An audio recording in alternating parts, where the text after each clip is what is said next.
Hi everyone. So we have the opportunity now to see telemedicine in action in a hospital. I think most of you have seen a lot of the telemedicine activities on general websites, which is basically a doctor to a patient directly. But what happens when it is actually in a hospital, in the regulatory framework of a hospital, and ensuring that safety of the patient's data is there, ensuring that their records are properly maintained, ensuring that the medication can be delivered to them. So let's take a look. Let's speak to one of the cardiologists who's getting ready for a teleconsult. Maybe she could share some more insight.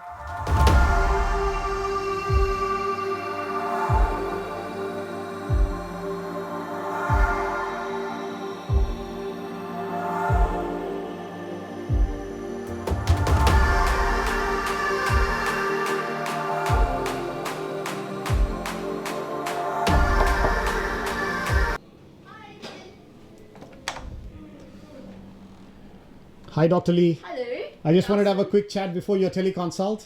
Sure. How are you doing today? Good. How are you? So I understand that you're doing a teleconsultation now Yeah. from your regular seeing the patients face to face. How do you feel this is now? Well, I think it's quite convenient for a patient. Basically, I'm going to see a patient, going to talk to a patient who is based in Jakarta because of his MCO, couldn't come to Malaysia, and just have to sort out his medication. Okay. Yeah.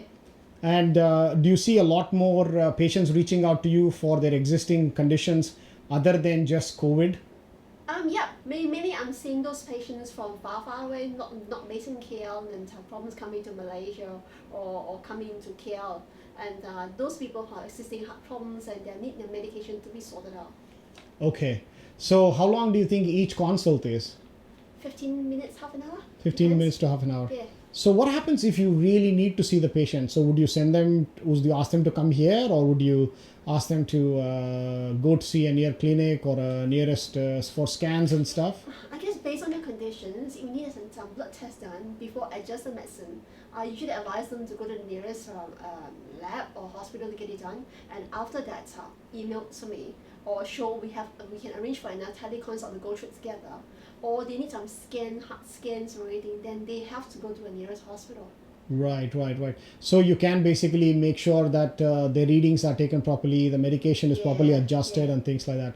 Okay, I think that's it. Basically wanted to make sure that I talk to you. And I also see that your patient record system is also online. So you have the convenience of your existing hospital, but with the context of teleconsult. Yeah, basically we're going to make sure the patient's notes are entered properly in the EMR system here.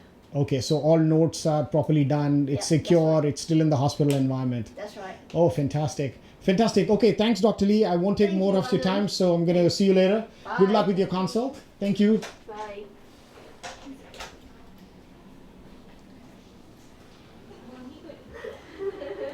So as you can see that the support team is all here.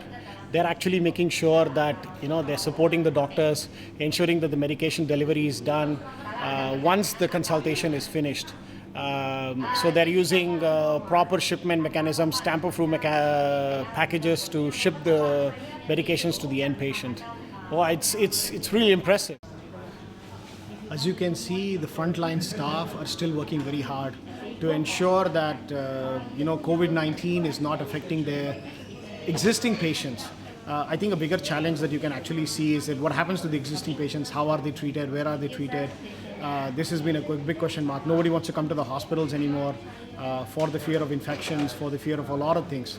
So in this context, the framework of telemedicine, telehealth, medication delivery, all of these are actually coming into play. So, I'm actually seeing quite a big surge in the hospitals who also want to provide these services, which is kind of great.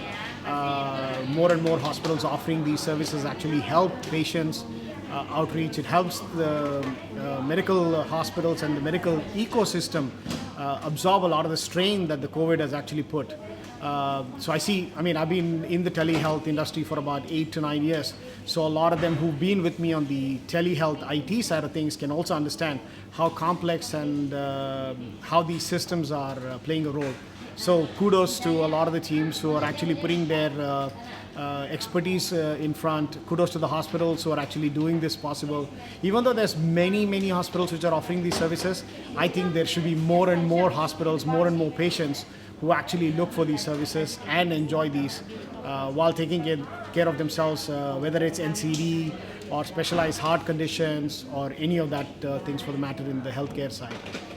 So stay tuned. I'll actually keep you guys posted on more content in this matter, and we'll share more deployments or more learnings that we have actually come across as we move forward.